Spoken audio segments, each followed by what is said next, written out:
hello friends स्वागतम জানাইছো মোৰ চেনেলৰ উন্নত ভিডিঅ'লে জনপ্ৰিয় কণ্ঠশিল্পী শ্ৰীমন্ত শেখৰৰ আছে এটি বেয়া খবৰ যদিহে আপোনালোকে জনপ্ৰিয় কণ্ঠশিল্পী গৰাকীৰ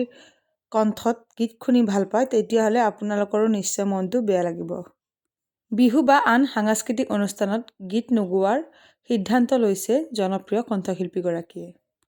হয় বন্ধু বান্ধৱীসকল এতিয়াৰে পৰা বিহু বা আন সাংস্কৃতিক অনুষ্ঠানত গীত পৰিবেশন নকৰে শ্ৰীমন্ত শেখৰে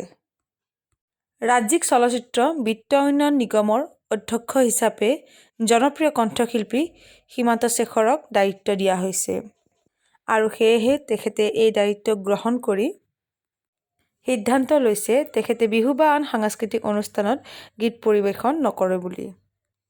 তেখেতে লোৱা নতুন দায়িত্বত অধিক মনোযোগ দিবৰ কাৰণে জনপ্ৰিয় কণ্ঠশিল্পী গৰাকীয়ে এনেকুৱা এটা সিদ্ধান্ত লৈছে যদিহে আপোনালোকে শ্ৰীমন্ত শেখৰৰ গীত শুনি ভাল পায় নিশ্চয় আপোনালোকৰ অলপ হলেও বেয়া লাগিছে জনাব কমেন্ট কৰি